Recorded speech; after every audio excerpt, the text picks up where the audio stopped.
Yeah. We are back. We are back like we never left. Welcome to the Brothers in Influence podcast, where we stand to encourage, inspire, and add value to Black men in the areas of life, leadership, and community. We consist of 5 brothers discussing relevant topics with candor and care. Thank you for tuning in. Let's go.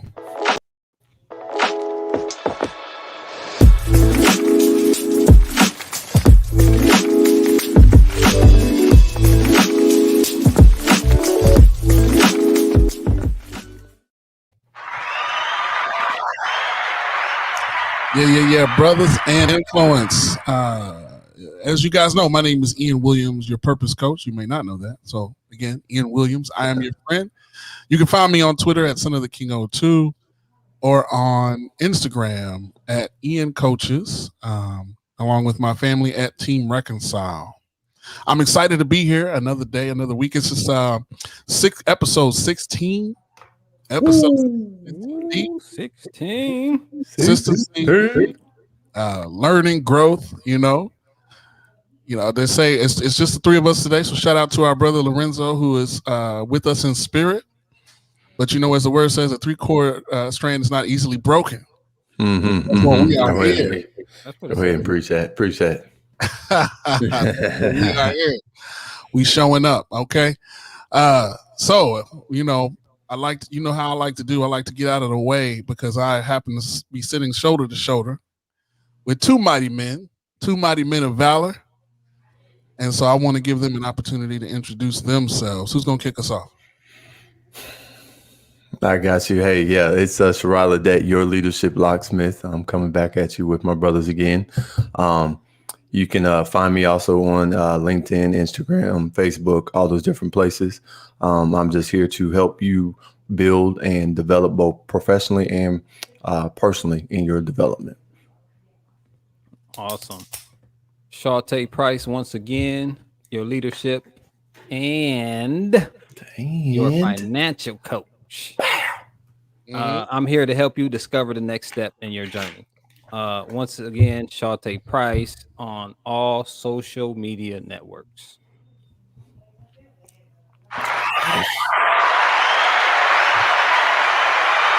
Yes, sir. We are in here, man. Let's see. It's been another week. It's another Monday. We are at the end of June. Hashtag Men's Health Month. So how we doing, fellas? How we doing? Well, that's crazy. Like we're at the end of June, so we already halfway through the year. That's mind blowing to me sometimes. Like, so we already into 2023, so to speak, right? So it's crazy. Yeah, that's crazy. Yeah, that is crazy to think about, man. And Men's Health Month is about building healthful habits. We're talking about, man. Listen, if you're over 40, get checked. It's not a game out here. Yep. For us, we need to be, regularly getting ourselves looked after and taking care of ourselves anyway. But if you 40 and up, especially, as you can see, my boys mask here over my shoulder. We lost our lowercase K King, Chadwick Boseman, not long ago to colon cancer. So it's when you're 40 and up, it's the time to get that exam. And I know a lot of us, we get a little nervous when we talk about that exam, but it can save your life. Right. Yes, sir. So here, as we look to encourage, inspire, and add value in the areas of life, leadership, and community, we definitely want to encourage you to get checked. We want to encourage you to develop healthful habits, whether that's in your mental, emotional, physical space, whatever that looks like. What is at the top of your I should list, and so we are here. we are here to encourage you to get started on it and not let it continue to lie. Don't just let it sit there and look at you. You gotta pick it up and start checking boxes. Right. Or take it out your pocket. Right. Yeah. Yeah. Absolutely. How's y'all week been? I had a good week. I think I had a couple long days again at work. 12 hours, man. Whew.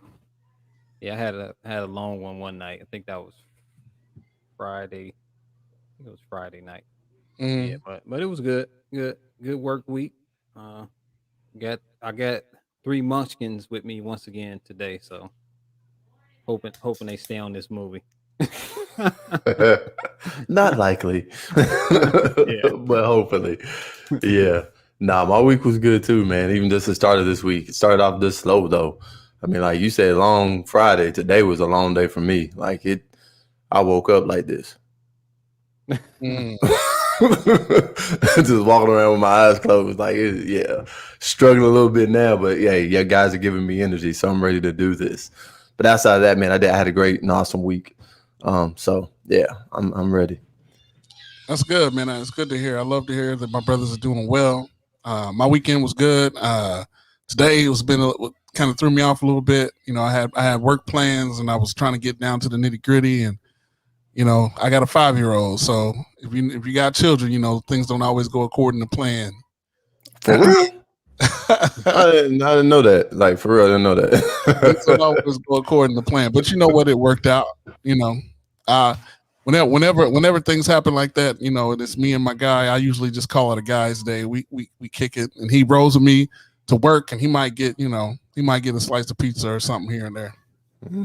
Either way, it works out. Okay. So we getting plenty of pieces of pizza. Right. Yeah. But yeah, I enjoy family life. You know what I'm saying? So it's not a burden. Nah, yeah. Me and my dad was just talking about that yesterday. We was on the phone and we were just talking about just moments, right? Just the those family moments, those little, it could be, just this snapshot of something that was said, or, the little moment of, just who knows what. I'm trying to think of one that he was talking to me about. Nah, I ain't gonna talk about that because that put me out there too much. But we call that transparency. Yeah, I feel you, but maybe on another episode. Okay. All right. But I feel you though, because we have to take the time, especially in these days, man, and just what we've gone through. Cherish the moments, right? Make the memories, spend the time. Right, because again, like we hear it, we know it, right? But time we can't get back. Yeah, right. We can't get it back. We can get material stuff back, right? You can lose that and get it back, buy something else, even lose money and get money back. But time is the thing that you can't get back. So spending the time with the family and different things like that, you can't. Don't miss those opportunities. Make those moments, make those memories, right? Because it's going to be that'll be the legacy that you leave, especially when it comes to your children. They'll always have those things. That's real, man. You know what? What are some of your favorite stories being a parent and father? You got one? Anything come to mind? Man, it's consistent. It's always too for me, but just I think one for everybody that first time, that she said dad. Because even though she knows who you is, but when she said it, or once they say it, right? Because that's a different level of knowing. Yeah. Right. I can say I want to go home to an apartment I'm renting. But then when I say I'm going home to a place I bought, it's a different thing. So yeah, stuff like that, man. Or the time, like one thing she's been saying lately, like for a while, but when she said, "Do you remember when I was a baby?" Like she's not a baby, right? She didn't remember when I was a baby. So yeah. Well, I mean, in her memory, the way she look at it, she ain't a baby no more. She's 3. That's big. Exactly, that's big news for her. Yeah. But when she says it, it's like, when she first said, I'm like, I had to ask her mom, I'm like, has she been saying that to you too? She's like, yeah. I was like, this little girl. But it just shows you that she's coming to her own. She's thinking about things, right. And at this age, they're sponges, but between up to 4 or 5, they're like really sponges. And Mhm. so yeah, those that's a couple for me, right? It's so many, but those are a couple for me. Yeah, the thing that jumps to mind, boy, I'm gonna go so get cussed out. But I'm Uh-oh. gonna put it on blast though. Uh-oh. So my oldest, there's not really a story more so than it is. She just had this saying, right? Like if you ask her if she did something, or if it was mainly if she did something, like did you do that? And she'd be like, I did. Did you do it? I did. You did what? I did. I did. I did. Okay. What'd you do? I did. She just kept saying, I did. I did. But it was the way she said it that me and my wife would crack up because she's like, I did. I did. Okay. All right, Mom. Did you do it? I did. But yeah, that's one of the things that jump out to me just all the time. She would just, yeah. And even now she's 19 and she's just bubbly. Like she's the eye, right? When we do the assessment, yeah, and I did the assessment, eye is off the charts. Like I think she's like 199, right? We know that goes to 99. She did like 199, right? Just a ball of energy. But we also know that the eye is also good for leadership too, and she is a strong leader. So yeah, awesome. So that's my girl. All right, she's my ID girl, but she's also a leader too. Is that her secondary? Is a D? She's an I. I don't know. I have to go back and look. I just remember the I was off the charts, which made more sense to me. Especially, I kind of already knew that. After once you start doing the assessment a while, you can kind of read into it. But once I saw it, I was like, oh, but yeah, there were some other components. But I don't know. I don't think the D. Well, no, I think the D might have been in there. Yeah, for a strong possibility. But yeah, she's a good kid. Yeah, that's what's up. Dad's talking about our kids on the podcast. I'm so going to get cussed out if she sees this. I did that real? Oh yeah, my bad. That's the thing I remember. I did. I did. I'm gonna stop. Yeah, man. I have so many stories about my son. Like that kid is a character, and he's probably he's an SC, I think. Like his mom. Kids are characters. You know what I'm saying? So one of the stories I think of, and this is one of them, but just it's pretty benign. It was he and I one weekend. Like his mom was gonna go visit her hometown, is in another state. She was just gonna be gone for a weekend. And so I picked him up from school, or from daycare, should I say. He called it school. I picked him up from daycare. And we were riding home, and he was like, Dad, he's like, I'm kind of sad. I'm like, why are you sad? He said, well, because Mom's not going to be in the house with us this weekend. And I was like, yeah, when I think about that, it makes me a little sad too. And I said, but you know what? It's going to be a guys' weekend, and we're going to have a great time, and we got each other. You know what this little boy said to me? He was probably early 4, late 3 years old. He said, Dad, I want 2 parents.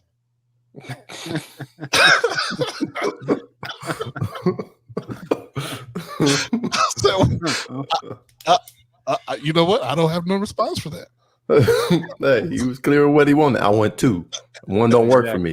Yeah, I want 2. Now here's the question though. Yeah. Would that have been the same conversation with Mom? Yeah.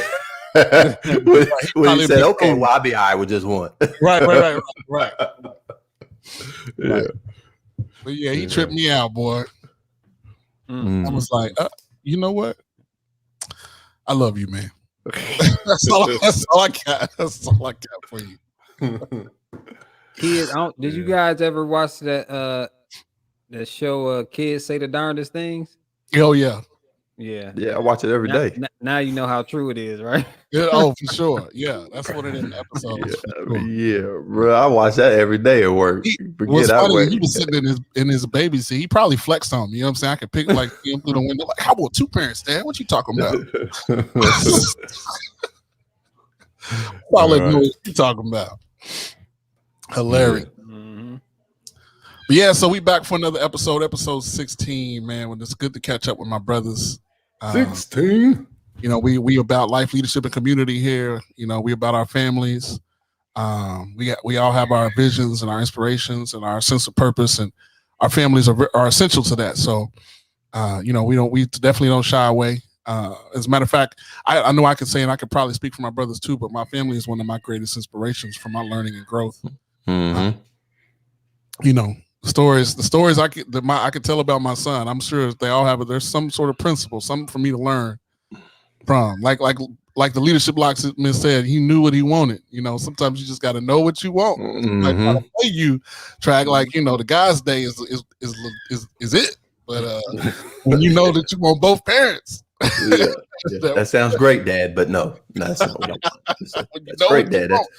Thanks, Dad, but no. You can come back with that conviction. Yeah. I think I get my greatest lessons from my kids or from my family, but definitely my kids. Right. They're always dropping knowledge unintentionally too. Right. Yeah, unintentionally. It's funny because they'll catch me. They'll be like, Dad, what you doing? Nothing. Wait a minute, hold on. Because that was good. They'll be like, I don't even know what that was good. Want to process it real quick. Yeah, got to process it, get it in there. Oh, yeah, that was good. That was good. So, episode 16, anger management number 2. Yeah, so we back again with part 2 of our discussion. It's by extension. Last week we talked about anger management, and we got good, and we got in the trenches with it. Brother Shante shared some personal stories about how, situations he's been in. And I mean, we all have our stories, right? Anger is a part of life, and it's a part of the part of being human, part of the human experience. When there's, and we say it's healthy, we're talking about healthy anger management to kind of describe or talk through what it looks like and what it doesn't look like. As I personally have been on both sides. And I think these brothers admittedly say the same. So, where do we go from here? We're last day of June, Men's Health Month. Why are we talking about anger management? Because it's real, right? It's funny because now that I sit here and I think about, again, just listening to, just the word anger management, right? Mm-hmm. I can just think of just yesterday. Getting up just to start my day, right? And I have a routine, right? I get up, I do my thing, get quiet. I have my routine. And yesterday, my routine was off kind of a little bit, right? So as I was getting up and getting into my day, and it's funny because I'm getting into my day and I'm like, skip that, but I don't have time for it. I skipped that part, but I ain't got time for it, right? And then as I found myself, right, getting frustrated, right? But the interesting thing is that the things that I was finding myself getting frustrated, I caught myself quickly, right? Like, okay, hold on. I'm not gonna let that happen, right? I had to breathe, right? Woosah, grab the earlobes, woosah, right? Like, I can't let that get to me.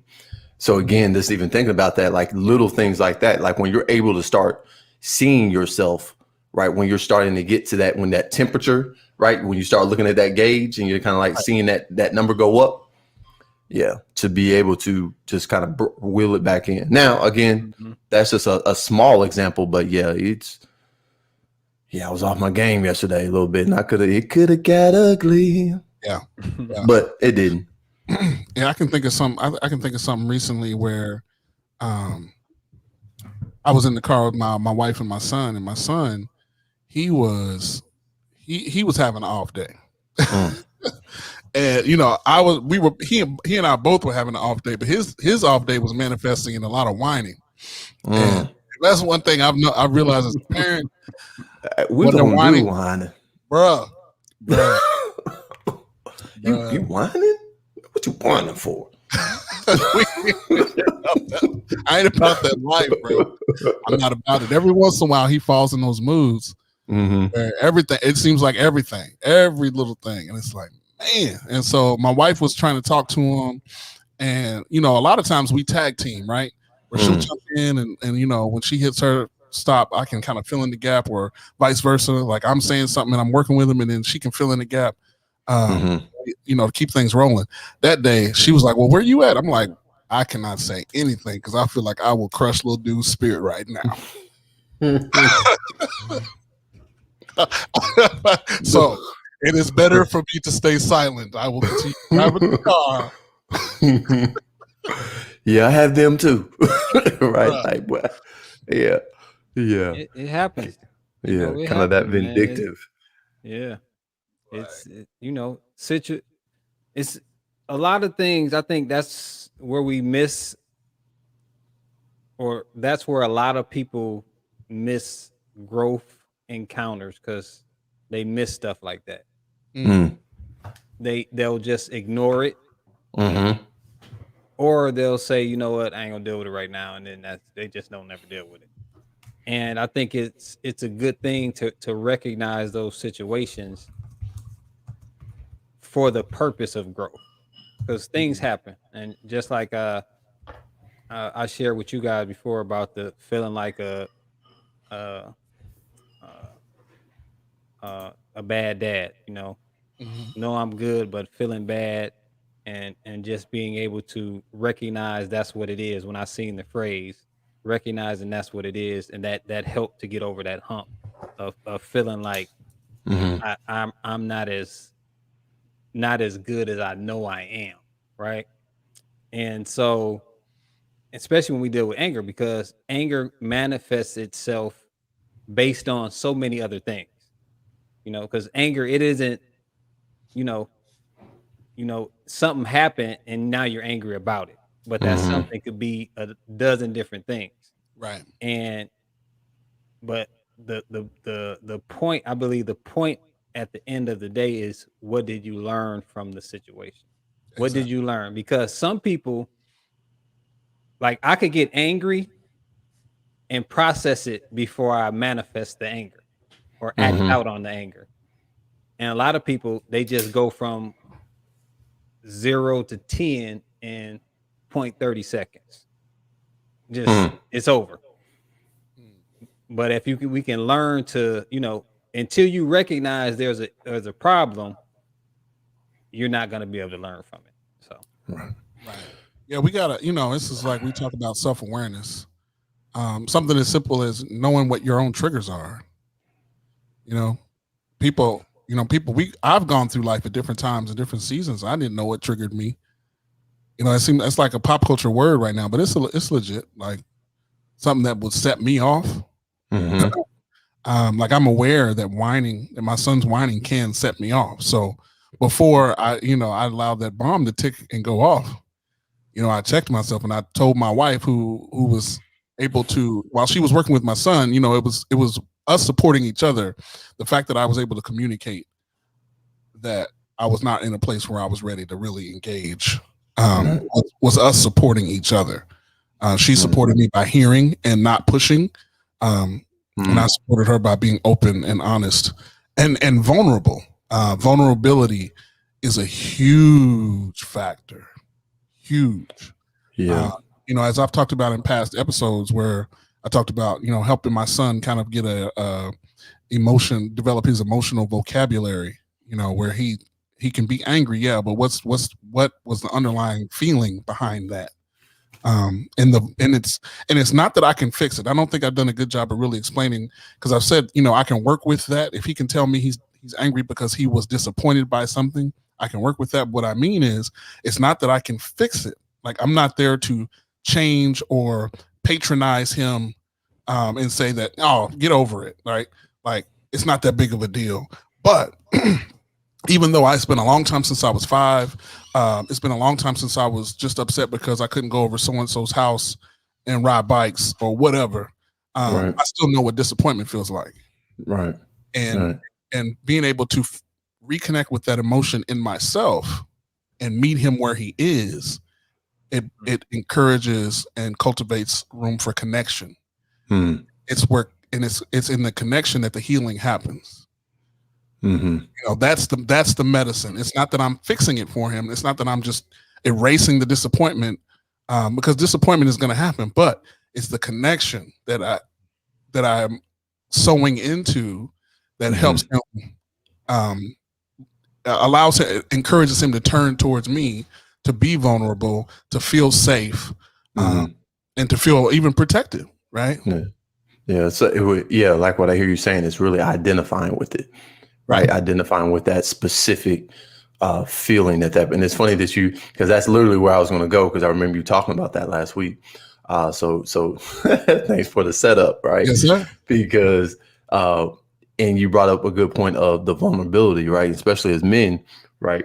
Being vulnerable, that's not what we do. Like, we don't like being vulnerable, right? Because that's uncomfortable for us, because that's going to put us in a place of, I would say, we don't have control, and we like having control, especially from an emotional standpoint. Yeah. But let's even look at anger from that perspective. Like, what anger is really is a secondary emotion. Yep. Right. It's secondary. So the reality of it is we got to identify what's the primary emotion, right? And that's what you were talking about when you say your son, right? That you've been helping them to identify. Like, it's okay to be angry, but why are you angry? And I love it, because it's the question, right? Yeah. When you ask the question, that's when you're able to look into a situation and get to the root cause. But if you don't ask the question, then you then don't tap into the subconscious mind. See, asking questions allow you to tap into the subconscious mind, bringing it to the conscious mind, so you can really then start thinking about what it is that's truly going on at that particular time. Looking at all the information that gathered from the original question. So why are you angry? Right? Why are you angry? Again, because that's a secondary, that's just a response. But what is it a response to? Right. And again, in most cases, when it's a secondary, it's probably because of, and I can think of just three, like fear. Right.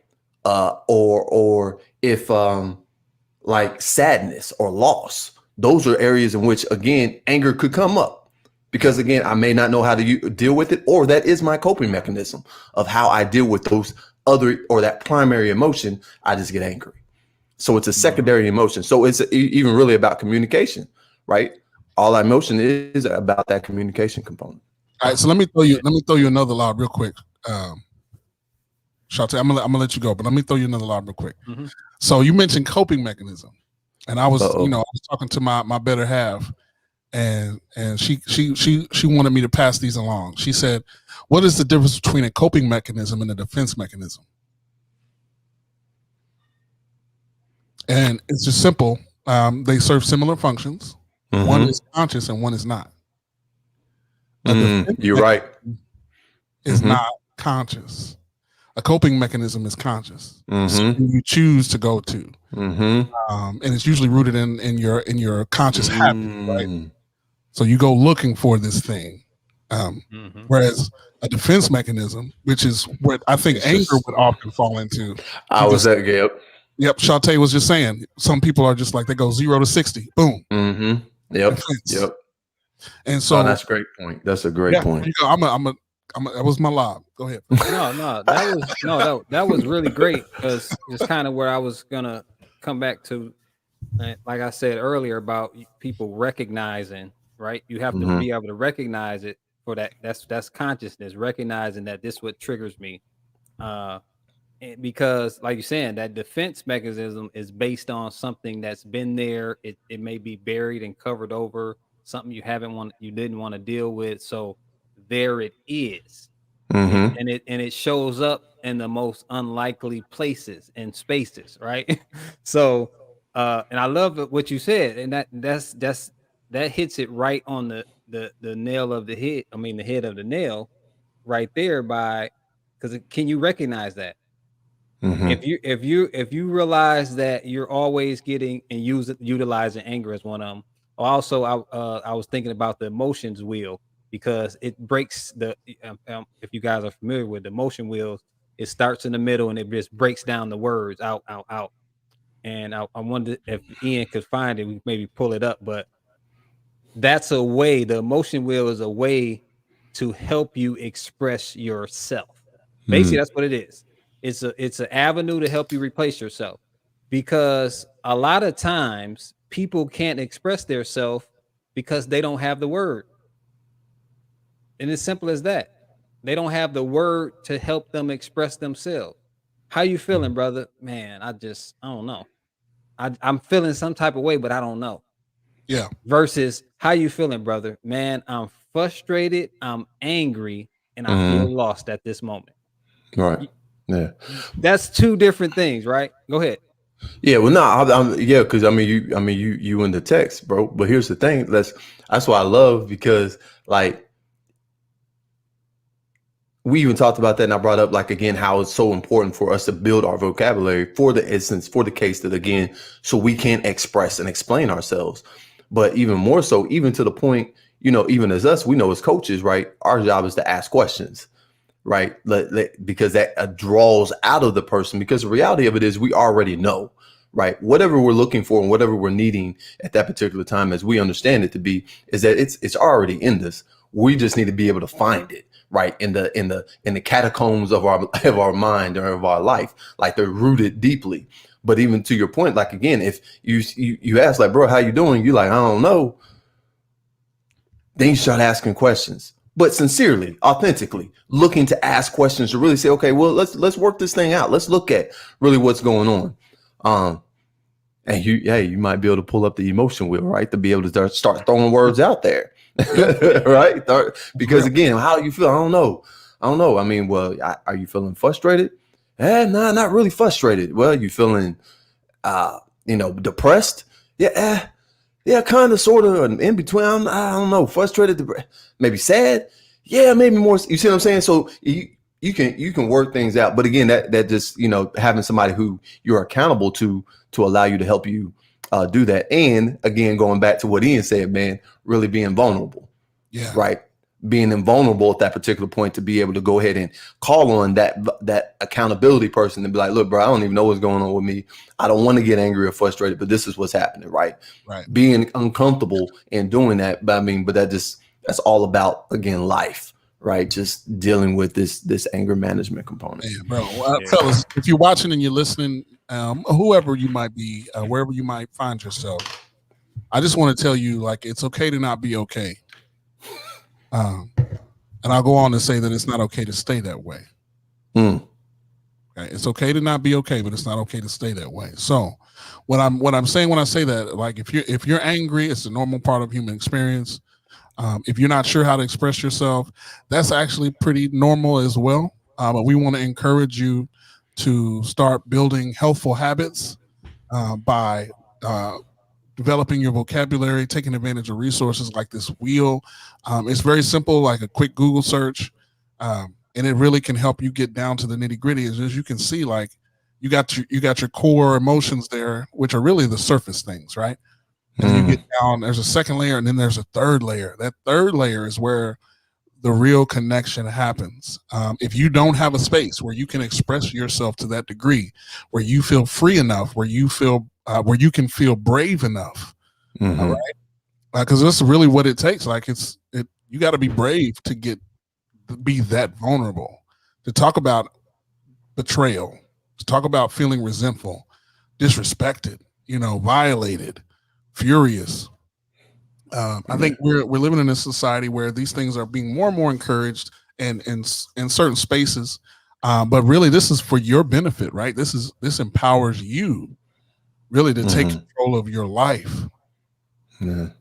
Because if you don't get in touch with yourself in this way, all of these feelings will drive your life from the back seat. And I know that from experience. And they will have you developing defense mechanisms, meaning unconscious ways of handling situations that you don't even realize. And you're wondering why you can't have healthy relationships, friendships, can't have a healthy marriage, because you were violated at one point and hadn't been able to express it. And so everything that you do is built around avoiding being violated, even if that means pushing away the people that actually love you. Yeah, that's yeah, you hit right on, man. And that's the fallout. Right? That's the fallout from issues and things and situations that we haven't dealt with. It's usually someone that's close to us that it acts upon, whether it's a child, significant other family members. And when I was re-listening to last week's podcast, something I said, it says anger is going to manifest itself based on how healthy you are emotionally.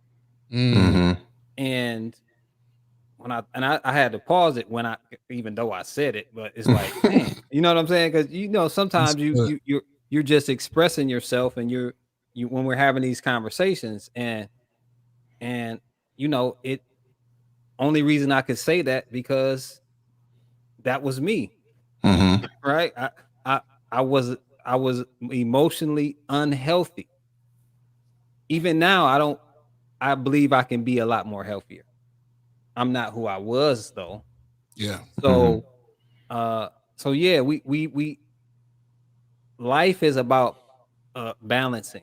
You ever been to a circus and you got the guy up there walking across this wire, or somebody riding a bike across the wire, all these different things.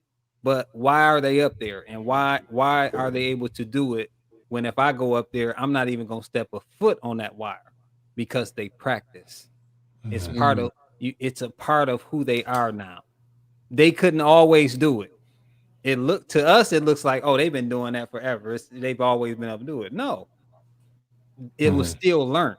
So, so when we're talking about anger or whatever we're talking about on the Brother Influence podcast, we're essentially talking about the process of getting to somewhere better than we may be, or and a lot of people they can attest to some of the things we're talking about, and they're still on the journey, and there's nothing wrong with that. All right. Yeah, we don't go ahead. No, go. No, well, last thing I was just gonna say, we don't get on here to make anyone feel less than who they are, because we've all been somewhere we didn't want to be before. Come on now. Or say already there. Say that one more time. Say that one more time. Huh? Can you say that one more time? Well, I said we don't, when the things we're talking about, we're not saying these things to I forget exactly how I said it, but we don't say these things to say that that where you are isn't who you are. Wherever you are at this moment, good or bad, that doesn't make us any better than you. Right. Basically, that's what I'm getting at. Right. Yeah. Yeah, it's good, brother. You was in the spirit in that moment. We got to go back and extract that one. That was good. And I was loving, because what he said is also, he was just talking about practice, right? And what I kind of even heard was just the process of practice, right? Just the things that we're talking about is just practicing, those good habits, trying to understand, and understanding that practice doesn't make perfect. Because we're never looking to be perfect, even though we strive for perfection, understanding that's really not a obtainable to the degree of how it's described or defined. But practice does make permanent, right? The more you practice a habit, the more you put it into play. Now you can put that habit in place and then make it more permanent, to where then again, when you feel yourself getting to that point, or whatever the case may be, you're able to kind of then put that into place. Right. And another thing that Shante said, and I can't, speaking to, again, kind of that healthy component, is that it's also our environment. Our environment plays a big component into just our health habits, right? Being in the right environments, and in those environments, being around the right people, right? And I think having the right environments will actually put you around the right people, right? Not saying that in order for you to really manage it, you have to be right, but it does help, right? Those are the practices that I think that Shante was talking to. Like, again, looking at those healthy habits and making sure that we're in those right environments, having those right conversations, right? And the other thing that jumps out is all about access, right? All about access. Those different things that have access to you. You can't not everybody should be speaking into your life. Not everybody should be having direct access to you that, again, don't align with who you are or your values or different things like that. That, again, could be a trigger, or whatever the case may be, to the fact of, that defense mechanism that may be, again, you jumping off and being angry or something. I hope that made sense. Kind of got a little confusing. You're good. You're good. You're good. And You're good. so- Yeah, you know what? It's like you said practice makes permanent. I love that. But as you get these things in place, not only can you establish these helpful habits within yourself, but you can also pass it along. Just imagine, this is what we need: life, leadership, and community. You got to be able to pass those on to your children. Right. Once you've grown in a healthy way, the best thing to do is to pass it on, teach it. Yeah. Which is just going to reinforce it for you, right? That's going to make it even more permanent, right? And then hopefully when you give it to your children, and not just your children, whoever, in my bad end, I just had to jump and throw it out there real quick. Yeah. That again, let's not think that it can't be remixed, right? That again, what I learned and what I teach, someone can then not take that principle and provide a different perspective that can actually enhance and make it better. That's what I love about the process of learning, right? The process of really putting things into practice, because the more I practice it, the better I get. The better I get, the more insight I have at it. Then I get to repeat the process all over again, right? Rinse and repeat. And you just get better and you just get better. So again, it's all about just being vulnerable, right? Being comfortable with being vulnerable, because most times we get vulnerable and we get uncomfortable, which then we draw back or we get defensive, right? But vulnerability actually is powerful. Outside of this, again, the definition of vulnerability, right? It's powerful. It's necessary. Yes. It's necessary for a healthy life. If you don't have those spaces, like you have to seek them out.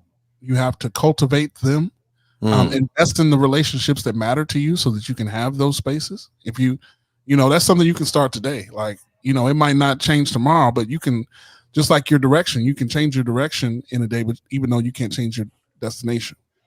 So go on and start. We're encouraging you to start now. And, I'm looking at this wheel and I'm listening to my brothers talk, and we're talking about vulnerability and emotional vocabulary. And I see that a lot of these can be seen as negative, but I also see positive emotions here too. And it reminds me of the scripture. It says that we rejoice with those who rejoice, and what does it say? Grieve with those that grieve. In my experience, the church or many people, I'll just say people in general, have a difficult time doing that. And why is that?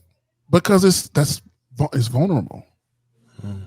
It's vulnerable, even though you're not the one going through, like finding that place of grief that you had before. Like, we don't know. It's not a natural thing. But what I believe God has called us to do, He's like, find that place of grief and grieve with your friend. This is not about you giving an answer. This is not about you fixing. This is not about you putting a silver lining around their situation. Grieve with them.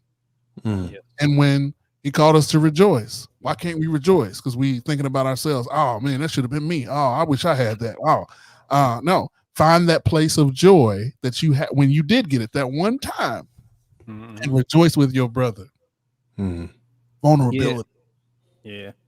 But there's power and connection and brotherhood and sisterhood in that is often absent because we don't have the vocabulary.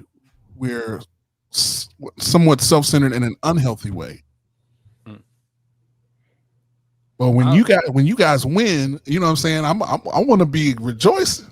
I'll be like, that's my boy right there. Let's go. I don't know if you guys saw, I posted a video earlier of a couple of kids maybe in preschool, and it was amazing because the one kid, I might actually pull it up.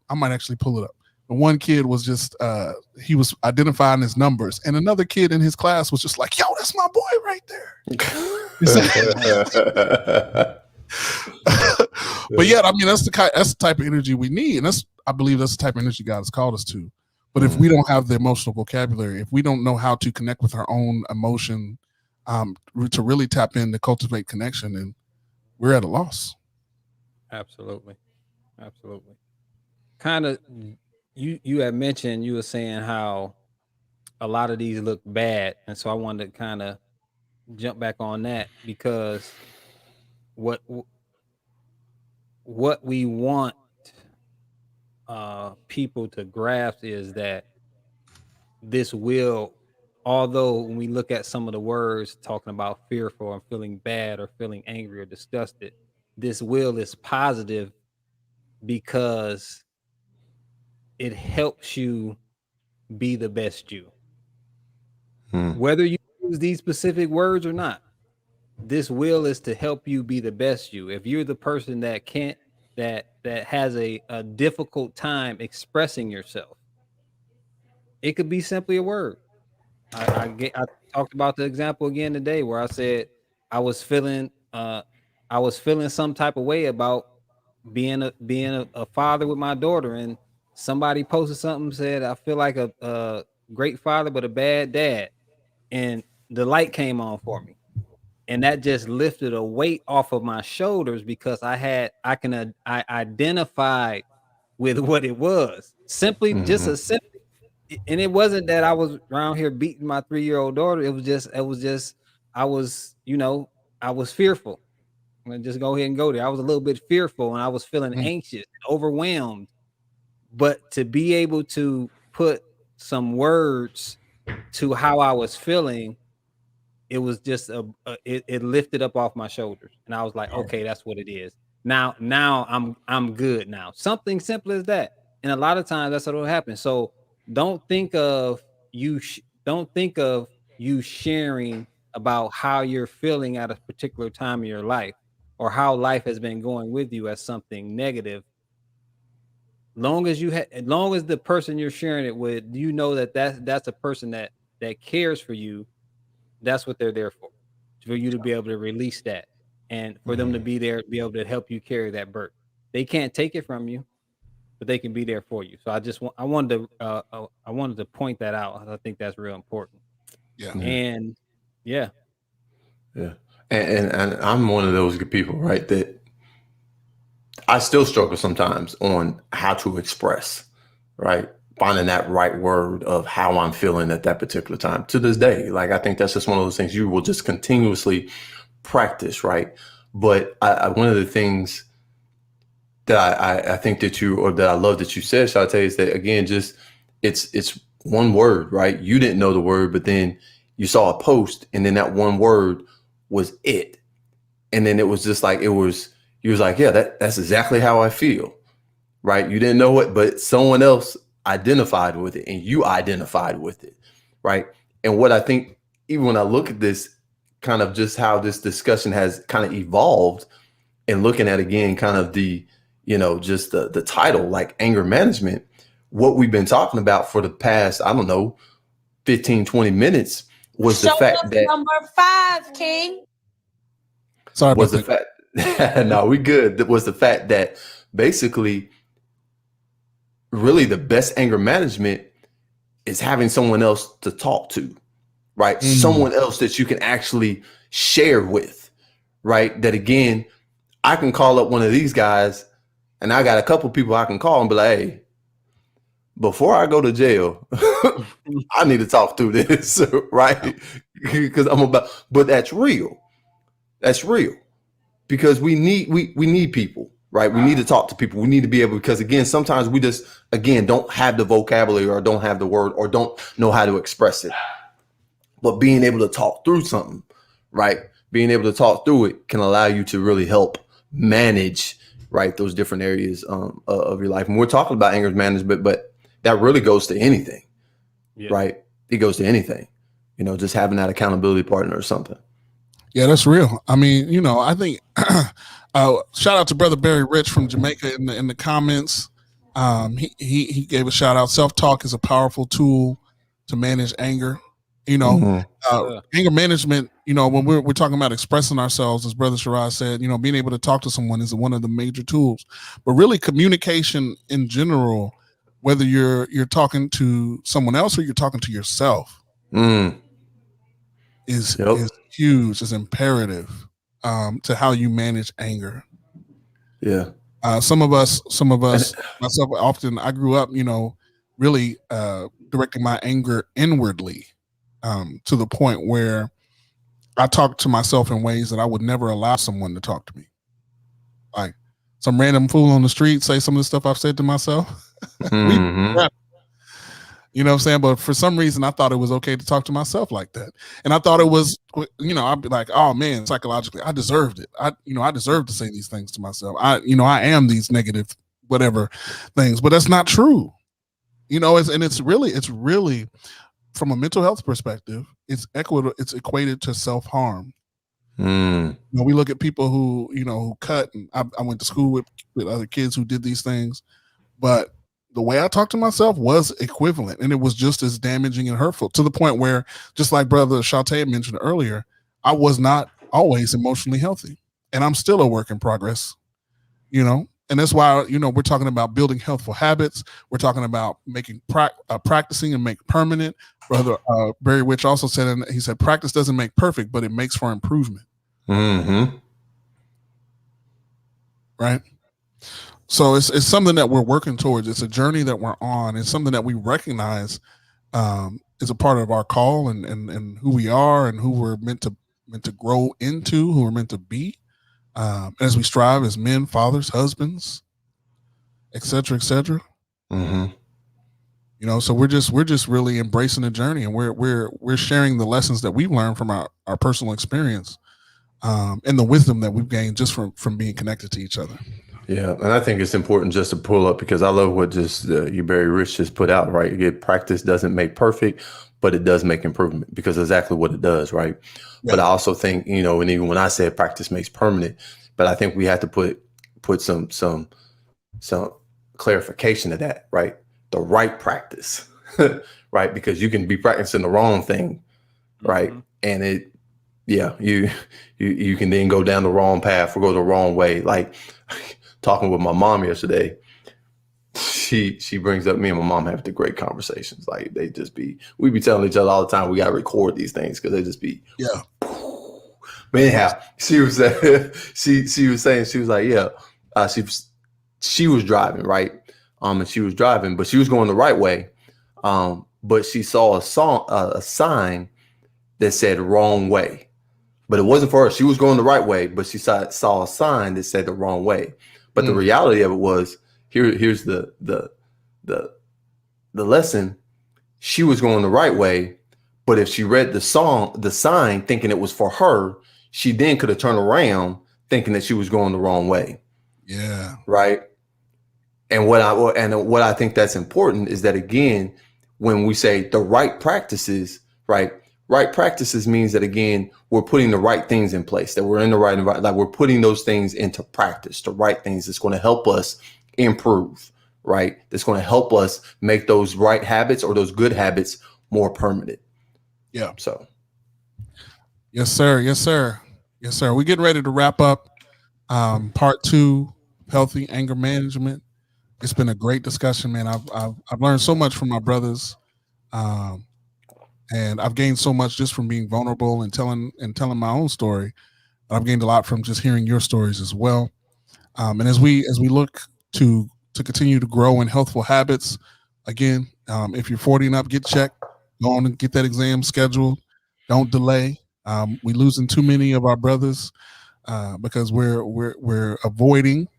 We're defense mechanism called avoidance, where we want to avoid discomfort and vulnerability and not go get that exam. If you're 40 and up, go on and get that exam. And when I hit 40, my brothers are gonna hold me accountable, make sure I'm going in when the time comes. 32, right? Right? 32, no, man, I'm 37. I'm 3. He said, "Quit playing." He said, "Quit playing." 32, man. 32. I passed that already, man. I'll take it as a compliment. I was working with some 20-year-olds the other day. They was like, "You 37?" Like, yeah. I know, they make it seem like it's like, wow. Like, I never would have thought. I thought, you're supposed to be lame by 37. I'm from we stay swag. We stay swag. All the brothers and influence. You ain't got to worry about lack of cool on the Brothers and Influence podcast. We stay cool. We gotta tone the Leadership Locksmith cool down. You don't be overwhelming folks out here. But yeah, man, just in the spirit of the conversation and the spirit of the month, I actually want to go ahead and share that video that I was mentioning. See if I can get that up real quick. But yeah, man, it just simply says, if you don't have friends like King, you should reevaluate your circle. And I wholeheartedly agree. Let's see if we can get this play. Show us number 5, King. Where's number 5? Show us 5. Where's 5? Hold it up. All right, clap for King. Clap for King. All right, King, show us number 1.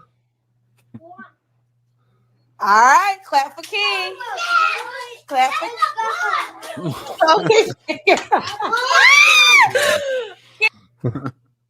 That's my boy.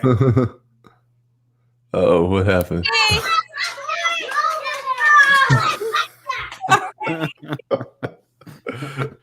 Hey, he was going in. Hey, he was hype. Right. He was like, what? And he waited for the cue too. As soon as he, is that the right? Yeah, that's my boy.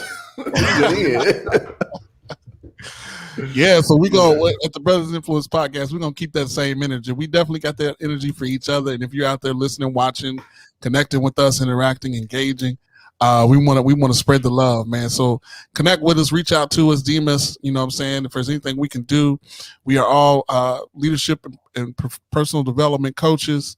We are here to help, to serve, to add value, to encourage. If you have any questions, if you have any topics that you'd like for us to discuss, man, just hit us up. That's what we're here for. Welcome to the community. Thank you for tuning in. Any final words, brothers? Nah, I think for me, it's just the biggest thing I got out of this is just, again, one, being able to converse, right, with some brothers like you. But I think the last comment that you made about just communication, right? Just the power of communication, especially when it comes to anger management, any type of management. Being able to have the right conversations, being able to communicate, right? Sometimes, you know what, and I think we put a lot of emphasis on the vocabulary. Even if you don't have the vocabulary, just talk about it, right? Mm-hmm. Have the conversation. Sometimes you don't have to have the words. You just need to have the conversation. The words will come, right? The more and more you get the opportunity to talk about it. So, yeah, just communicate. Yes, sir. Yes, sir. Awesome. All right. So this is the last episode of this month, which is Men's Health Month. So as Ian has said,